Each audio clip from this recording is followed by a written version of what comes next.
Koperasi di Malaysia terus berkembang pesat dan semakin memainkan peranan yang penting dalam membantu meningkatkan ekonomi negara.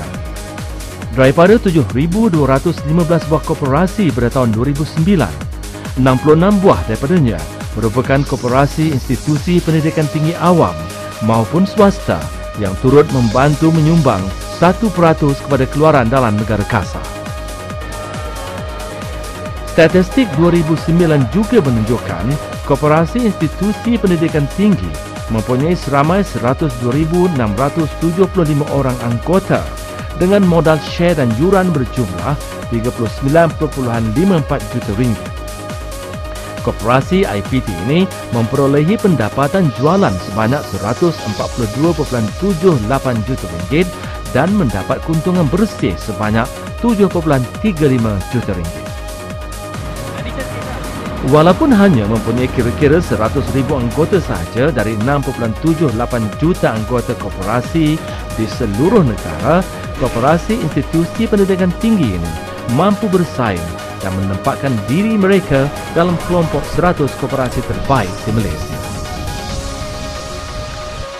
Antara yang paling berjaya ialah Koperasi Kedai Buku Universiti Malaya yang menduduki tangga ke-12 dalam kelompok 100 koperasi terbaik di Malaysia pada tahun 2010 dan 2008.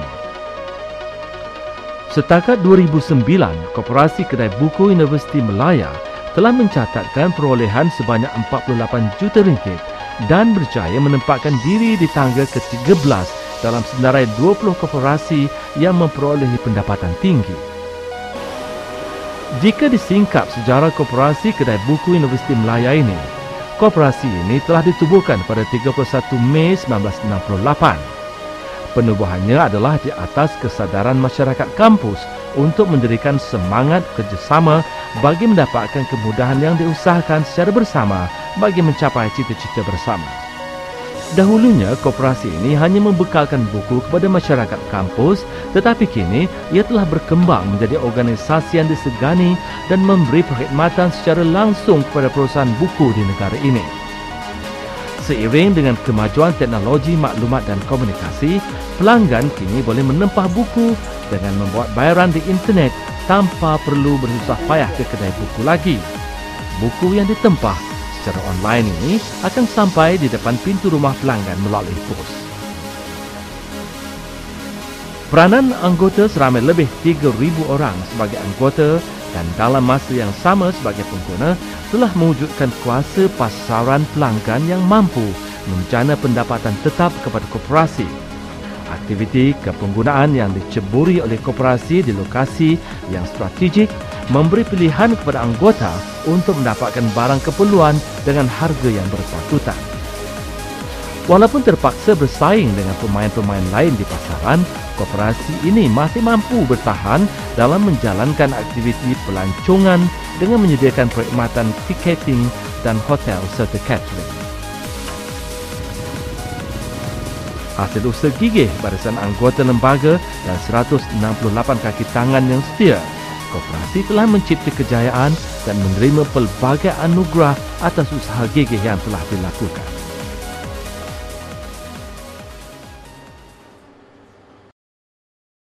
Kepemimpinanlah yang barangkali menentukan pembangunan modal insan dalam institusi koperasi itu.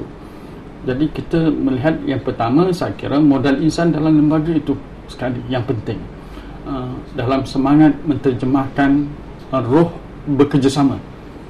Pertama, perlu ada kerja sepasukan, dengan izin dalam bahasa Inggerisnya teamwork. Tanpa adanya teamwork ataupun kerja berpasukan dalam sesuatu koperasi, saya kira tidak dapatlah kita menjayakan apa-apa visi, misi dan matlamat serta objektif koperasi tersebut. Selain Koperasi Kedai Buku Universiti Malaya, koperasi institusi pendidikan tinggi yang turut mencatatkan pertumbuhan yang memberangsangkan ialah Koperasi Universiti Utara Malaysia yang menduduki tangga ke-32 dalam senarai 100 koperasi terbaik negara pada 2010, tempat ke-31 pada 2009 dan tempat ke-34 pada 2008. Koperasi Universiti Utara Malaysia ditubuhkan lebih 20 tahun yang lalu berkembang pesat dengan menjalankan aktiviti jualan buku teks pada mahasiswa dan mahasiswi, bukan sekadar menjual produk dan barangan tetapi juga menyediakan perkhidmatan kepenggunaan lain. Seiring dengan visi dan misi koperasi ini ke arah menjadi koperasi institusi pendidikan tinggi yang disegan. Selain memberi perkhidmatan dan kebajikan kepada anggota yang menyokong dan setiap aktiviti koperasi, koperasi juga prihatin kepada komuniti universiti dan turut menyumbang kepada tabung pembangunan pelajar dalam bentuk kewangan dan barangan bagi membolehkan mahasiswa dan mahasiswi menjalankan aktiviti mereka. Dalam pengurusan sesebuah organisasi ini, amalan tadbir urus itu amat penting untuk mencapai kejayaan. Tak kiralah sama ada koperasi ataupun korporat ataupun organisasi bukan kerajaan. So dalam konteks koperasi Universiti Utara Malaysia ini, kami mengamalkan sistem tadbir urus yang baik. Kami amat mementingkan sistem tadbir urus yang baik. Kerana kami percaya dengan amalan sistem tadbir urus yang baik, bukan saja kita mencapai kejayaan dari segi perniagaan, tetapi juga kita boleh membangunkan modal insan, terutamanya anggota-anggota dan juga pihak pengurusan. Jadi dalam konteks pihak pengurusan, kita cuba memberi sebanyak mungkin pengetahuan kepada pihak pengurusan tentang pengurusan sesebuah koperasi. Satu lagi koperasi institusi pendidikan tinggi yang sedang berkembang pesat ialah Koperasi Universiti Sains Malaysia Pulau Pinang. Bagi memenuhi keperluan mahasiswa dan mahasiswi untuk mendapatkan bahan rujukan, bukan saja di Universiti Sains Malaysia, koperasi telah mempunyai rangkaian 7 kedai buku dengan jenama Book Garden USM. Dengan warga kerja seramai 68 orang dan lebih 1,500 anggota, Koperasi Universiti Sains Malaysia juga memiliki kedai farmasi, kafe, kedai photostat dan 3 kedai sebanika bagi memenuhi keperluan anggota dan komuniti sekitarnya. Kawalan dalaman tidak dapat dinafikanlah adalah antara satu faktor yang sangat penting. Bukan saja pada kami, tapi juga pada mana-mana koperasi yang kita tahu. Kerana kita lihat dengan tanpa kawalan dalaman inilah kita tidak melihat iaitu kejayaan kita. Kita membiarkan begitu saja perkara yang boleh kita kawal. Kejayaan dan pertumbuhan positif daripada ketiga-tiga koperasi ini diharap mampu menjadi titik tolak dan perangsang kepada koperasi institusi pendidikan tinggi lain agar lebih berdaya saing dan terus bijak dalam mentadbir dan menguruskan koperasi masing-masing agar cita-cita untuk menyumbang 5% kepada keluaran dalam negara kasar menjelang tahun 2013 dapat dicapai.